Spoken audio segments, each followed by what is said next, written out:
Hello everyone, hope you're all okay. Friday is tomorrow, so thumbs up if you can't wait, and don't forget to subscribe if you haven't already.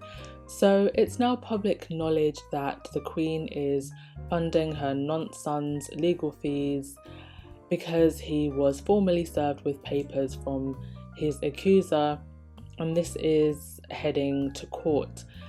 This is gold for Republicans and anti-monarchists, because even if you are a royalist, how do you defend this? We all saw that disastrous interview with Emily Mettelis. No wonder he doesn't want to be interviewed by the FBI. If he couldn't handle an inquisitive journalist who wasn't even that harsh on him, to be honest, she gave him more than enough room to explain himself, and he's the one who hung himself. He would crack in minutes when faced with interrogation techniques from the FBI. Do you remember the embarrassing mess that was the British press when they were accusing Harry and Meghan of provoking Prince Philip's bad health because of the Oprah interview?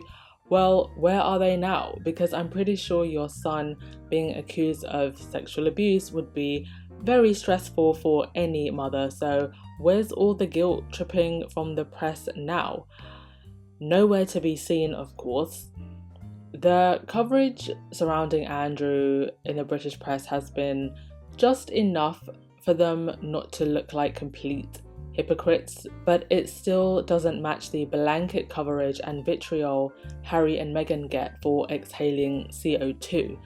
The Queen is in her final days and she's having to foot the bill for her nonce-son, and from what we understand, it's from her personal wealth, from her personal pocket. But of course they would say that. They would never outrightly admit that it's coming from the taxpayer. I'm gonna give it the benefit of the doubt, and if they're claiming that it's from her personal purse strings, then okay, fine.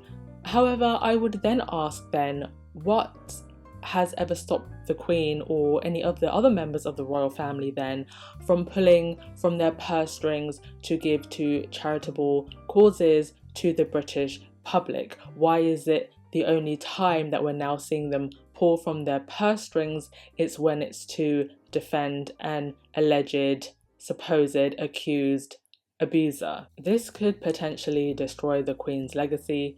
Even those who aren't crazy about the royals as a whole still have some respect for the Queen, and they even now are raising their brows at this. And the Queen is arguably the only remaining relic of the current House of Windsor that is respected. We might have our own opinions about her in the squad, but you cannot deny that she is still a respected figure by many, even in the Commonwealth. And it's going to be so easy now for anyone who has anti-monarchy sentiment to turn around and say, well, she protected an alleged abuser. And pro-royal monarchists cannot accuse you of being unpatriotic anymore, not without looking sympathetic to a pervert. Sometime during the spring earlier this year, there were protests outside of Buckingham Palace. No one in the British media covered it, and news of it only really spread on social media. Now, granted, some of these protesters were hard right affiliated, but sometimes you and your enemies agree on the same thing. And it was still very significant because it's not something that I have ever seen before, people so vocally and visibly speaking out and protesting against the monarchy right outside of the Buckingham Palace gates. And there was also a second slightly bigger protest that went through the streets of Regent Park and Oxford Street, which is the central district area for shopping and entertainment in London. So what we're seeing is a rumbling of resistance, and come next year, when the Queen has the Diamond, Sapphire, Ruby, whatever it is, Jubilee, I'm beginning to wonder, could we see more of that, especially if they're planning on letting Andrew attend? Furthermore, I know that we all have our own opinions on the situation with the pandemic and how governments should or shouldn't have handled it, but A lot of people did not agree with the lockdowns and mandates, that the government's choices were heavy-handed, that we destroyed businesses, destroyed our children's education, and separated families. Now, whether or not you agree with that, it is the opinion of a great number of people who are angry about it. So, given that, if next year, when we have a huge display of wealth and grandeur for a family that has done nothing but photo ops throughout the pandemic, do you think everybody is going to be happy about that? I don't think so. I wouldn't be surprised if they were counter protests, or if we saw for the first time even mass protests against the monarchy. I would bet money on it, because that is the mood that is brewing, and it's not necessarily just anti-monarchy sentiment, but anti-all major establishments and anti-elite, and the royals are in that group. As I've mentioned a few times before, Britain is heading for a dark winter. A lot of crap is hitting the fan right now. And so when we get to the other side of that, are people really going to want to line the streets for such an expensive event when healthcare workers were only given a 3% pay rise, which will now be eaten up by a hike in national insurance anyway? I mean, the government might as well have just thrown peanuts out onto the streets. Is the British public really going to want to come out for the royals? I don't know. I'm just putting these thoughts out there, because unlike the royal households, I can actually read the room. Don't forget that despite all efforts to make it look like the whole nation was grieving, over 100,000 people sent complaints about the coverage of Philip's death and funeral. It actually broke records. And while it may have been annoying for some people, it wasn't offensive in any way. The coverage was not offensive. Even stuff that offends people doesn't get that much heat. And so what does it tell you that many people were willing to formally make a complaint? And those were just the people who could be bothered to make a formal complaint. There were probably hundreds and thousands more who felt the same, but instead were venting on social media or in private. And they're still, despite all of this, planning on doing a whole day of jubileeing and parades. I still remember the last Jubilee. It was a pretty grand affair. They spare no expense. The Queen was surrounded by celebrities, and to be honest, people loved it. Heck, I watched the whole thing, guilty as charged. But that was then, and this is now. We are going through a very, very different time, and grand displays of wealth like this, when the British people might have to choose between heating their homes and eating this winter, I don't know how that's going to play out for the royals. Think about how much award season was trashed this year. The illusion, the spell is breaking. The smartest thing the royals could do if they are going to have an event like this is make it about celebrating the people and actually pull out of their own purse strings to give back. Put a positive spin on it so that people don't get angry. But I don't think they'll do that, because I really don't think they have the sense.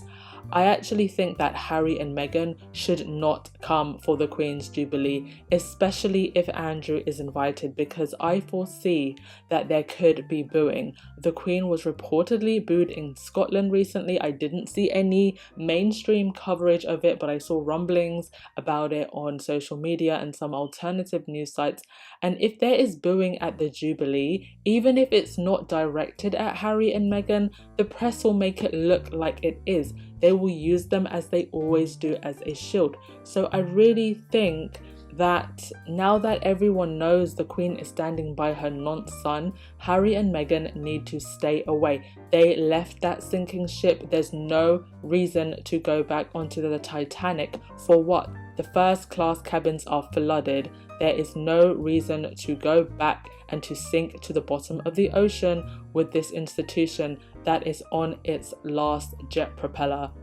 I don't think that Andrew will be extradited to the US, and he's lucky that there is a lot happening to distract from this right now. Our shipping supply chain is breaking down. It's going down in the hood between China and Taiwan. So Andrew can hide safely in his bunker for the next 2 decades while we deal with all of these other messes going on.